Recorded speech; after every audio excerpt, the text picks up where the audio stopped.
Twange pamoja na wenzake wawili, na katika kesi hii tuko kwa mawakili wawili na senior Mpale Kaba Mpoki ambao tulikuwa tunawakilisha hao waleta maombi. Mtakumbuka juzi tuambia maombi hayo yanakuja leo kwa ajili ya kusikilizwa mbele ya Jaji Mtembwa, na tumesikiliza maombi ya kutaka mamlaka za uteuzi ziweze kutengua ile tume inaitwa tume ya uchunguzi wa matukio ya tarehe 29 na baada ya tarehe 29 inayoongozwa na Jaji Mkuu Jaji Chande. Tumesikilizwa leo, na itakumbuka kwamba katika mazingira haya ya maombi haya kuna hatua mbili. Hatua ya kwanza ni kuomba kibali, then ukisharuhusiwa then ndio unaenda kufungua maombi ya msingi. Sasa leo tulikuwa tunasikiliza maombi ya kuomba kibali kwamba Mahakama Kuu iweze kukubaliana na hoja za waleta maombi, then kisha kubaliana ndio turuhusiwe sasa kuleta maombi ya msingi. Na maombi ya msingi niliwaambia ni kukataa mahakama za uteuzi iweze kutengua tume ya Jaji Chande pamoja na kuomba kuwazuia wasifanye kazi zozote mpaka kesi ya msingi itakaposikilizwa. Sasa tumesikilizwa leo na tumeiambia mahakama kuna vigezo vya kuweza kuvitimiza kabla hujapewa ruhusa. Kigezo cha kwanza ni kuhusu muda wa maombi, kisheria natakiwa ndani ya miezi 6, na maombi haya tumefungua tarehe 27 mwezi Novemba, bado tuko ndani ya miezi 6. Lakini hoja ya pili, ili uweze kuruhusiwa lazima kuwe kuna kesi ya at least kuna mazingira ya kesi inaonekana, yani hoja ambazo zinabishaniwa. Na kweli sisi tumefaili kesi zetu, maombi yetu, na upande wa pili wamekataa hayo maombi yetu. Kwa maana yake kuna jambo ambalo linabishaniwa ambalo ni kigezo mojawapo cha mahakama kuweza kutupa ruhusa ya kuweza kufungua maombi ya msingi. Lakini kigezo cha tatu cha ili mahakama iweze kukupa ruhusa ya kufungua maombi ya msingi, lazima uonyeshe una maslahi, kwamba waleta maombi wawe na maslahi kwenye kesi hiyo. Na kimsingi upande wa mwanasheria mkuu wa serikali wamekiri mahakamani kwamba waleta maombi ni sehemu ya umma, kwa hiyo wana maslahi na kesi hii, na vile vile wamekiri kwamba maombi haya yameletwa ndani ya miezi 6. Lakini hoja ambayo ya msingi iliyokuwa inabishaniwa hapa ni kuhusu kama kuna kesi ya msingi au hakuna kesi ya msingi, ili mahakama iweze kuturuhusu. Sasa tumesikilizwa leo. Baada ya kusikilizwa, mahakama imepanga tarehe 18 next wiki ijayo kwa ajili ya kutoa uamuzi ambao kimsingi ndio utaleta way forward kwamba tutaenda mbele kwa ajili ya kufungua maombi ya msingi au tutaishia hapa. Hayo ndio jileo mahakamani. Na kwenye eneo hilo sasa la tafuta kama kuna kesi ya msingi, ama bila shaka ni kuna hoja msingeweza kushawishi mahakama. Naam. Ni zipi hasa ambazo mjikita ili hoja za msingi ambazo zinabishaniwa ni kwamba je, tume hii ni tume huru, ina composition ya watu wote wadau? Kwa maana tulishazungumza awali kwamba ilitakiwa na madai waleta maombi kwamba ilitakiwa tume iwe na composition au na muundo wa wadau mbalimbali.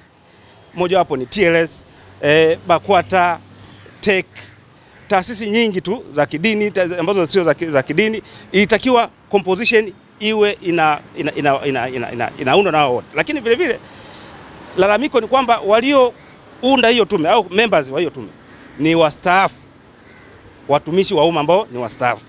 Sasa kingine ni kwamba hoja nyingine ambayo inabishaniwa ni kwamba tume wakati inaanza kazi ilikuwa haijatangazwa kwenye gazeti la serikali. Mpaka tarehe 20 Novemba tume ilikuwa, na sisi tulifanya juhudi za kuangalia kwenye website ya mpiga chapa mkuu wa serikali, hatukuona sehemu yote ambayo tume imetangazwa kwenye gazeti. Na tumekuja mahakamani, upande wa Jamhuri wakaja kutupa gazeti ambalo wanasema tume ilitangazwa tarehe 20 Novemba. Sasa ni hoja ambazo zinabishaniwa hizo. Na hoja nyingine ni kwamba muundo wa tume vile vile imeundwa bila kufuata mantiki ya kisheria. Tulizungumza juzi kwamba mantiki ya kisheria inazungumza hapa ni kwamba tume hii iliongozwa na mwenyekiti ambaye aliongoza tume ya haki jinai. Mapendekezo yake hayakufanywa kazi. Mwenyekiti huyo tena anateuliwa aongoza hii tume. Sasa tunaona kidogo hapo kulikuwa kuna mantiki ya kisheria. Sasa hayo ndio mambo ambayo yanabishaniwa na ambayo kimsingi yataendwa kusikilizwa kwenye kesi ya msingi, kama kweli hizo hoja zina msingi au hazina msingi. Hayo ndio leo. Sawa, mimi naitwa wakili Ferdinand Makore, wakili wa Mahakama Kuu, na niko hapa mahakamani kwa lengo la kumwakilisha chama cha mawakili Tanganyika TLS, ambao ameshtakiwa kwenye kesi hii kama mshtakiwa namba 10, akidaiwa kwamba kuna wajibu fulani hakutimiza kama chama, na kwamba hajapewa nafasi ya kushiriki vizuri au ipasavyo katika hiyo tume iliyoundwa ya kuchunguza matukio ya Oktoba 29. Kwa hiyo leo tumesikilizwa kama alivyoeleza mwenzangu, leo tumesikilizwa na sisi kwa upande wetu kama chama cha mawakili, baada ya kusoma nyaraka zilizoletwa mahakamani na baada ya kusikiliza hoja za mawakili wa applicant, mawakili wa waleta maombi, tukaona hoja zao ni za msingi.